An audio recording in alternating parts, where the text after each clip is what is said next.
Hey guys, Ashlane here coming at you today trying to build the perfect deck. Now, I don't mean that in a hyperbolic sense, I mean that quite literally. And what we're going to do is we're going to pick out a winning deck over from TV Royale that I saw that a player has a dominant win with. And it's this deck built around these golems. We're going to show you the replay, and then I'm going to play the deck a few times for you guys, showing off, highlighting what it's all about, what the cards do, what kind of synergy the cards have with one another. Let me find this battle here. So we're going to build this golem deck. Let's watch the replay. We'll watch how he uses the deck here in the on the blue side on the bottom of your screen. That's the deck we're going to be building today. So starting out with a witch here, it's basically this golem deck that also has the witch and the wizard. I love the wizard. Lately, one of my favorite cards. I brought you a deck that I really like recently in yesterday's video and the day before, but the only thing about that deck is it doesn't have the wizard. And you know what, guys? I have to stop switching my decks around. I can't use the same deck. I need to use the same deck every single day for a long period of time. So that's what I'm going to be doing in this series. This is the first episode, but I am committing to using the same deck for at least 20 battles before I change anything in the deck. So the idea here is that I'm going to go on a quest for the perfect deck. I want to get really, really good at Clash Royale, and to do that, you can't keep changing your deck every single match. You can't get discouraged after one loss and then switch up half your cards. You have to stick with a deck for a while and learn every single little intricacy of the deck. When is the best time to use this card? When is the best time to use that card? Oh, I can use this card to counter that card, and I can't use this card to counter that card. There's a lot of different things that go into the meta of a given deck. So that's going to be the idea of this series, and this is episode 1. Like I said, I'm going to bring you episode 2, and it's going to be the same deck, but I'm going to let you guys know how I did. I'm going to play this deck for 20 games. I'll play the first 2 for you guys right here after I build the deck. Let me see what the cards were again. I just watched the replay, but I spent too much time talking, not enough time actually looking at what the deck was. So, we need the wizard, the hog. Okay, so the hog, and we should be good here.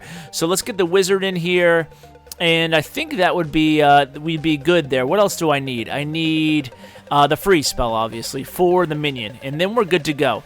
So the idea here is I'm going to go ahead and, let's say YouTube to my clanmates, see if anybody wants to be on YouTube.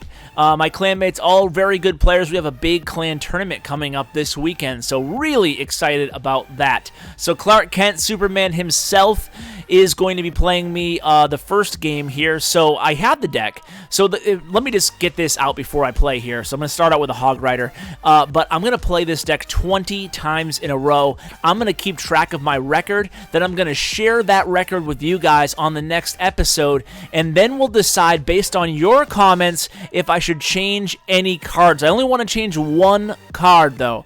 So go ahead and comment below. Give a suggestion if you think I should change one card, and I'll make that adjustment maybe for the next episode, but not these next 20 battles. So I have the witch, I have the wizard going after the right tower. They're going to die. Fireball is such a powerful card.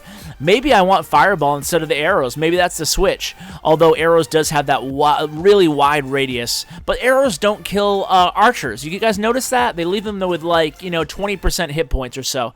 Anyway, here, I'm going to go try to see what he has here. A hog in the minions, actually a great combo, and lightning's not going to do much about that. You guys probably already know this, but lightning only targets 3 troops at once, or a tower, so 3 units at once, including towers. So don't drop lightnings on a minion horde. You're only going to take out 3 of the minions, especially if there's a hog with them. It's really a crapshoot. So he has a Tesla. It seems like the hidden Teslas are experiencing a bit of a reemergence in the game. So I'm going to drop a wizard behind the King Tower. By the way, guys, want to thank you all so much for the support. 100,000 subscribers. So many of you guys commented on that 100K special, giving away an iPad. So, guys, thank you so much for the support. Really appreciate it. So back to our match here. We have the witch, but look, we don't have the elixir for the golem.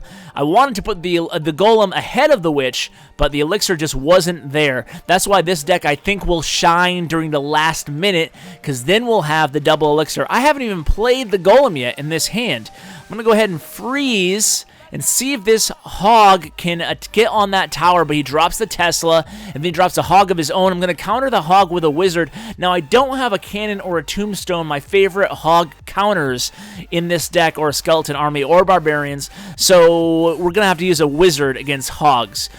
He uses another fireball against my witch and wizard, but the witch does not die, drops a well-placed knight. Now she does die. I'm going to drop a minion horde way out here. Maybe we'll see if he has to burn a fireball or a lightning on the minion horde. Gonna again mix in that hog rider and use the freeze spell. Hopefully this time the hog rider will actually get to the building. He uses a fireball, but that's not going to be enough. I'm going to get this tower down. So hey, it's a success. My first ever battle with the beginning of what hopefully will be the perfect deck ever will be a win. So I am 1-0. I like playing my clanmates because with the tournament standards, everybody's cards are the same level, and everybody's towers are level 8, so that is good. So good game there. We already couldn't even say good game because Wonka wants some of the action here. Wonka is a very good player, so let's give him a sad face and say good luck, and then let's see if we can do some damage against him. He's good. I'm going to start Spirit Goblins way at the top here. Oh, a P.E.K.K.A. I think he's using this deck that has a P.E.K.K.A. and a Golem in it. It's a tough deck. Has a lot of firepower, and it's very dangerous during the last minute because when you have a P.E.K.K.A. and a Golem in double elixir, that is tough. You got to always be on your toes. I'm going to try to sneak in a minion horde behind the baby dragon, but that P.E.K.K.A. might get... I might have to use a freeze on the P.E.K.K.A. I'm going to use a freeze on the P.E.K.K.A. because 2 shots by that P.E.K.K.A. on my tower will have it down 1,000 hit points. I don't want that. And there I go with the arrows and the archers still staying alive against the arrows. I'm going to do another Spirit Goblin right on the Meridian line there. It's a good way to get a couple hundred damage off a tower, and plus it keeps my cards cycling because I want to have some powerhouses in my available cards. So I'm going to go ahead and put a witch down here, and she's going to mount a pretty decent defense against that golem. I'm going to sneak in a hog rider. What that's going to do is it's going to stop him from backing up his golem with a bunch of other troops. So we're going to go ahead and do the hog rider, do a minion horde, although he might get some damage. He might get this tower down here. Not sure if I should have dropped the hog at that point in retrospect. But it looks like he might not get the tower down. Let's see. He does get the tower. And he drops the P.E.K.K.A. Oh, no. I'm going to put a wizard way in the corner here and put some Spirit Goblins next to the tower there. Maybe I should have put the Spirit Goblins near the wizard. It's okay. The wizard's going to go ahead and attract that P.E.K.K.A. That's good. We just want the P.E.K.K.A. to stay away from the king tower at this point. If I drop a witch, she immediately summons a couple of skeletons, so I know she's not going to die as long as I don't put her directly on top of the P.E.K.K.A. Let's try to sneak in another hog rider because I do have freeze available. I have it at the ready, but it doesn't look like he's dropping anything. Oh, instead, he's going to drop the P.E.K.K.A. I'm not going to use the freeze. Oh, no. 8 hit points. Well, I have the arrows. Might as well use them. Let's see. Minion horde. He drops a golem. This is it. This is what I'm talking about. The last minute. It's pretty crazy, pretty hectic. So I have a lot of troops though. I have the wizard. The witch. And I have the wizard now. And then I have the arrows. Let's try to sneak something in here. I need to pick up another star. It's going to be go time for this golem. The golem's probably going to get to that tower. He just dropped a P.E.K.K.A., so he must be low on elixir, even though he has the elixir pump. I'm going to drop the minion horde. I'm going to keep spamming the troops. I'm going to drop the Spirit Goblins. He comes with the arrows. That does a number on me, but I'm going to have the Hog Rider ready to go. So now I have the Golem, the Hog Rider, the Wizard, and the Witch. Good placement of the Baby Dragon on his part there. I'm going to go ahead and freeze it.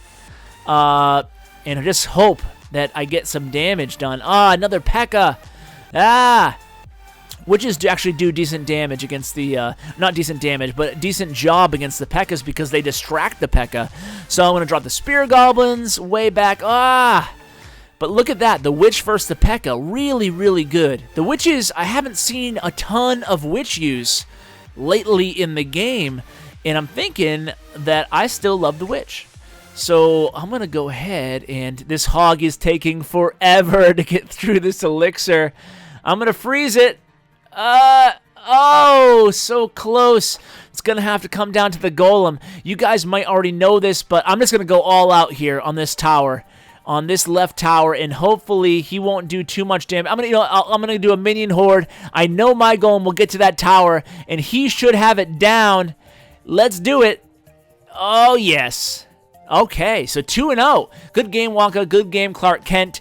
And, hey, guys, thank you so much for watching. And I'll bring this deck back to you guys, and then we'll keep changing it slowly but surely and try to make a deck that can get us to Legendary Arena. So, guys, thanks so much for watching it. Again, thanks for your support to my mission to 100K subscribers. I really appreciate it, guys. And, as always, take care. We don't play for fame, we don't play for cash.